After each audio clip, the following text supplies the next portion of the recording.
Hi there, my name is Erik and this is Leon, and we are from the company Voize. We will talk about this later. But our talk today is about combining React Native with Kotlin Multiplatform, which we think is a great setup to do cross-platform apps. But first, let's talk a bit about the company. At Voize, we do speech recognition for healthcare.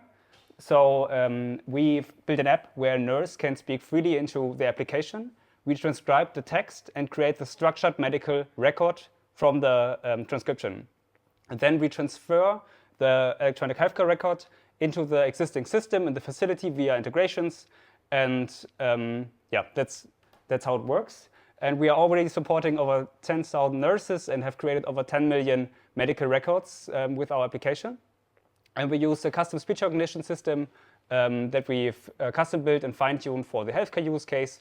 And all the models that we use for the app are running on device locally. So facilities who do not have full Wi-Fi coverage can still use our application, which is most of them. So we wouldn't talk about this and we wouldn't be here if this had nothing to do with React Native. The application that you see in the GIF is built completely with React Native and all the UI is React Native code. But we still need some native functionality to do heavy lifting. And we'll talk about this later. So I also have a few questions for you. So first, who wrote a native module for React Native? Okay, good, a few. Who has a big chunk of the code base in native? Okay, nice. And who thinks about rewriting parts of their JS code in native? Okay, not so many. Okay, so there are like 3 personas in this room. Persona 1 is probably the most common here in this room, is people who have most or all of the code written in JavaScript and only little native code. Maybe only the native code that is required as React Native boilerplate to run your application. And also you use just open source libraries because they do much of the heavy lifting of wrapping native functionality for you, and you can just use them and do not write any native code. The other persona, probably not here, are people who are kind of doing like full stack work of having the complete application in Android and iOS standalone written in native, and maybe they think about introducing some JavaScript or React Native to streamline some of their UI components across multiple platforms.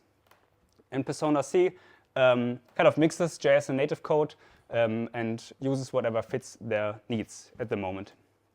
So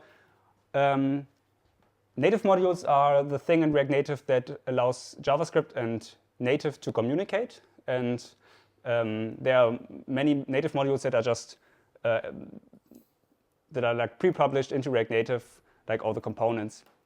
And the most obvious use case for a native module, if you want to write one, is to access native functionality. We cannot do everything in JavaScript. We have to access platform-specific APIs if we do interesting use cases. And this is also what most React Native libraries do. They kind of have some native functionality. They write it, they implement it in iOS and Android. Then they come up with a common interface for both platforms, and they expose this to JS and make it available on NPM, so you can just consume it and just call the JavaScript interface, and then the library does the rest for you. Another part of when you need native modules is, for example, if you want to integrate within your existing native code. For example, you have some state that's native, and you want to display the state in the React Native UI, or you want to update the state from React Native. So you need some communication between JS and native to kind of expose the state and run the updates. Also, for people who think about like migrating some parts of the app to native, some things are just more performance optimized in native. You can leverage concurrency, which you cannot do in JavaScript so good, because and you can like separate work from the JS thread and kind of lead a little bit. So why do so few people actually write native modules? So native modules, the first reason is you don't really need them so often because the ecosystem of React Native is pretty good. Most of the libraries, most of the platform-specific APIs that you need are kind of already wrapped, and there are like libraries for them, and they are more or less good maintained. and they exist for a while. So you not really need this use case so much that you write your own native module. But when you do, it can be quite difficult because you need to know the complete toolchain and tech stack of both platforms. You need to know everything about Android and iOS and Xcode, and Gradle, and so on to actually be successful in building a native module. And you would implement your functionality in Kotlin and Java on Android, or Swift and Objective-C on iOS, and then you create a common interface, map all the data structures that you need, kind of convert all your exceptions to promise rejections, and so on, and do all this boilerplate to write the React Native code, React Native method module, sorry. And there's nothing about the setup that makes it inherent that it has a common interface. You kind of need to maintain the common interface for your iOS module, for your Android module, for your maybe your TypeScript interface that you custom wrote for your native module. And making changes always means that you need to make changes in all these modules. And yeah, it can be also quite hard if you have existing iOS and Android code to kind of get them into a common interface to be exposed. So for example, if you have an iOS team and an Android team, they may be working on different code bases and may not use the same data structures or abstractions in any case. So kind of going to them and say, okay, we need a common interface, please get together so we can write a native module for JS can be quite challenging. So this problem lays at our heart at Voize. And we of course use the open source libraries that exist there to do some lifting for native functionality, but we still have over 20 custom native modules that we need to do native stuff, to access platform-specific APIs, like do audio processing, do all the local model inferences, manage model files, and so on, and also just OS APIs like Bluetooth or audio, and so on. And now Leon will talk a bit about the status quo of native modules. So here's a quick overview of how your project structure will look like if you're using React Native modules. So you can see there are three different parts which are written in different languages. So you have Android, you use Java and Kotlin. You have iOS, you use Swift and Objective-C. And you have your React UI, which is written in JavaScript or TypeScript. And you can see that when you use native code, you have two native code parts, like one for Android, one for iOS. And then when you expose them, you need to write separate React Native modules, which are just a definition of how to interface with Android or iOS. And you have to make sure yourself that these React Native modules expose the same interface on iOS and Android, so that you consume them from JS. You don't have to think about on which platform you are currently running, and you just can just have a common interface for both platforms. And this can be, like Erik explained already, can be cumbersome and to maintain this. So the question is how we can improve this. And there comes in Kotlin Multiplatform. Kotlin Multiplatform allows you to write all your native code in Kotlin. So you can compile your Kotlin code to run on Android and iOS natively. So it's unlike React Native, where you have a runtime which runs your JS code. Kotlin doesn't use a runtime. It will directly compile down to JVM code on Android, or it will compile down to Objective-C code on iOS, so you have no runtime overhead. And it also has first-class support for direct access of platform-specific APIs. So there's no need to write complex modules which abstract away specific platform APIs. You can directly access them. And there are specific mechanisms which Erik will show you how it's really easy in Kotlin Multiplatform to abstract platform APIs, but still can use Kotlin to also write common code, which is agnostic to the platform. And yeah, Kotlin Multiplatform is developed by JetBrains, the Kotlin team. So it's really a first-class citizen in this whole Kotlin ecosystem. Now Erik will show you how this is done with a small demo. Thank you. So let's dive into some code. And we'll get to React Native in a minute, but I want to explain some concepts of Kotlin Multiplatform first.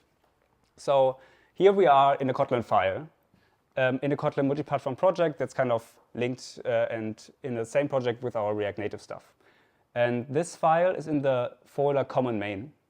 And common main is a special folder in Kotlin Multiplatform that's also called a source set, where you can write platform agnostic code. So you cannot access any platform specific APIs. You kind of used to, when you write Kotlin, to kind of access Android APIs because it's kind of the main way of writing Android code. But in this code, you cannot use any platform specific APIs. It's common code. It's common for all platforms. So let's look at the class. Here we have a name manager that stores a name in a key value store. It has two methods, setName and getName. And you can see here, if the name is not in the valid names, it will throw an exception.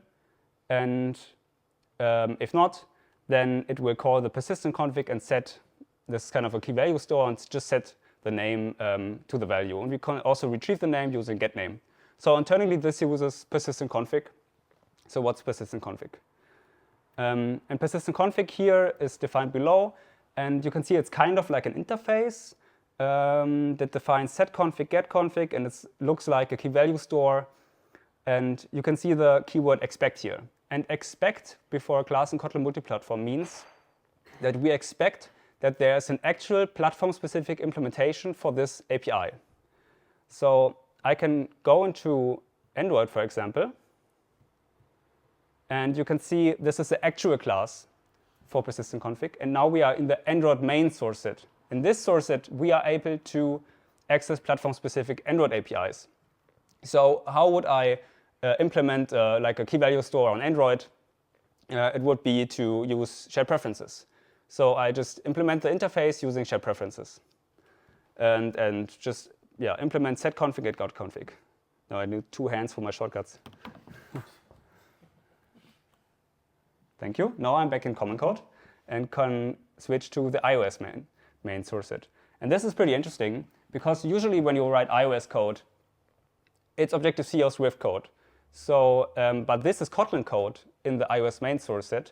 And what's interesting about Kotlin Multiplatform is that you can access platform-specific iOS APIs from Kotlin code in the iOS main source set. So, for example, you can see here platform and foundation, which are kind of like APIs that you're used to seeing in Objective-C.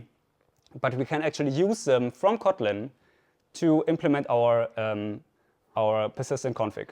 So we implement the key value store on iOS. We kind of use NS user defaults and implement the key value store there. So and now we have something that I talked about earlier. We have some native state. And how do we get this native state to React Native?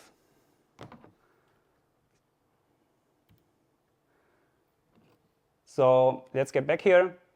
And now we can understand the common code a little bit better because you can see we have the expect code, expect class, and you can see, okay, there are actual implementations for Android and iOS.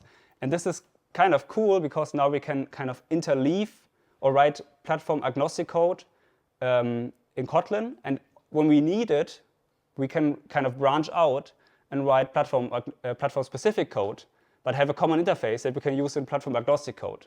So it's a good way to kind of mix these things together and work with them in an elegant way in one code base, in one language. So now I have this code that's multi-platform. How do I get it to run? How do I call this from React Native? So this is multi-platform. That's great, but I want to use this in React Native. And usually I would write a native module and so on, blah, blah, or this boilerplate. And instead I can do this. React Native module, give it a name manager. And this exposes the name manager to React Native and automatically creates a React Native module with the name manager. And you can see it comes from this library, React Native Toolkit, which is the library that we've built, and React with a K for Kotlin that allows you to kind of interface between React Native and Kotlin Multiplatform. We're not quite done yet. We still have to expose the other methods. And I can just say React Native method. Put this here, and now I've exposed my whole module. And now we are ready to go to React Native. So here we have a kind of a simple app that kind of interacts with this native state. And this is a dummy example. Like your native state could be way more complex or requires way more access to platform-specific APIs, but we just want to show the use case here. And you can see there's an input field to set the name, and the name is displayed. So these methods are not implemented yet. So I could say, how do I now set the name in our native name manager? I can just say await name manager set name input. And I have a generated JavaScript and TypeScript code that I can just call and call setName. So how does this look like? Remember, we have an exception that is thrown when the name is not in the valid ones. So I call use Adam, and you can see that the native exception is kind of mapped into a promise rejection that we can now catch and set the error message. And kind of the interaction between JavaScript and natives is kind of just working magically. So the name is still not there. So let's implement the set name. And I just call name manager get name. And now I have to press refresh. And you can see that, oh, there's still some state. Let's set the name to Erik. Bloop. And now the name is Erik. And get name and set name could just be called from the name manager that was exposed to JS. But now I have to always press refresh. Maybe we can do better. So let's go back to our code. And I already prepared this flow here. And flow, you don't really have to know what a flow is, but it's kind of something that you can subscribe to. So I can say, OK, please notify me whenever there's a new value in the flow. And this is exactly what we want. We want to know if the name changes, and we want to display the new name. So we can expose this name using React Native Flow. And now we go back to our code and say, OK, we have this name state, which is kind of useless because it just copies and mirrors the native state. So let's comment it out and use const name is name manager dot usename. And also this is useless. Comment it out. And now let's try it out. And we transformed the flow in native to a hook in JavaScript in React Native. And kind of we get this same transcription, subscription on the flow. And you can see that all the code I've written is fully typed. So the set name is correctly typed with a string. The return type of the flow and the hook is correctly typed with string or null, and so on. So it's automatically fully typed with TypeScript. And I just want to show you one last thing. For example, if you probably define like structures, data structures in native that you kind of use in native, but also need to expose to React because like you cannot always just have strings. So for example, if I have a data class for name that's a bit more complex, there's a first name and there's a last name, and I put serializable here so the tool can serialize this value. And I say, OK, I want to set the name, not only a string, but the whole data class. I know I have to kind of patch my code a little bit to make it work. And now I will run a build real quick. And now I have to talk of the build. But you will see in a second, it goes very fast, that now set name does not take a string, but actually it takes the name. And the toolkit, what it does is it generates a complete interface for the data structure that I defined in native, and it automatically notes, OK, you use this data structure in a React Native module, so we have to expose it to JavaScript so you can interact with it. And this is kind of the magic of the toolkit, that you can just write common code and annotate it with these annotations and automatically get all the boilerplate, all the native code, all the interfaces, all the TypeScript, and just interact with it from React Native. OK, and now, yeah, thank you. Let's do a quick demo recap. We've seen Kotlin Multiplatform in action, where you can write common code and interleave it with platform-specific code with expect and actual, which is pretty elegant. And now we have our library, React Native Toolkit, where you can kind of use this already commonized code that's multi-platform and kind of just expose it to React Native using the modules, and you've seen also the TypeScript generation. So Leon now talks about the implications. Genau, exactly. So with this toolkit, we now solve a lot of problems. Like we streamlined the native implementation with Kotlin Multiplatform. So instead of having the separate implementation for iOS and Android, we now have a common implementation written in Kotlin. And also, even if we have like parts which need to access platform-specific parts, we still can use Kotlin for this code too. And because the toolkit generates most of the boilerplate code, like the TypeScript generation, the automatic exposure of the functions which are annotated, we reduce all the boilerplate you would normally require to write if you use native modules. The generation also guarantees that the interfaces stay in sync because the TypeScript interface is generated, and on the native side there is a single interface which is in Kotlin common code. So there are not two independent interfaces for iOS and Android. Yes, I always said we have a type safety through the TypeScript generation, and it makes also the toolkit makes it really easy to expose existing code which is in native to TypeScript, because you can just annotate the code and it will generate everything which is needed to access it from TypeScript. And here's the updated diagram of how the code base now looks like if you use React Native with Kotlin Multiplatform. There's a single code, there are two separate code bases now, one for native, which is written in Kotlin, and one where your UI lives in TypeScript or JavaScript. And you have separate parts of the code which accesses platform native APIs, but both are written in Kotlin. And also the common code is written in Kotlin, which exposes the interface. And the React Native module is now completely generated for you, so you don't have to write a glue code and boilerplate code yourself. This is a new cross-platform setup because now you can't not only share the UI with React Native, but you can also have your native logic cross-platform with Kotlin Multiplatform. So you can share business logic, which is written in a native language like Kotlin, with all the platforms. And you can easily move between the UI code and business logic, which is native, using the React Native toolkit. What are the benefits of this approach?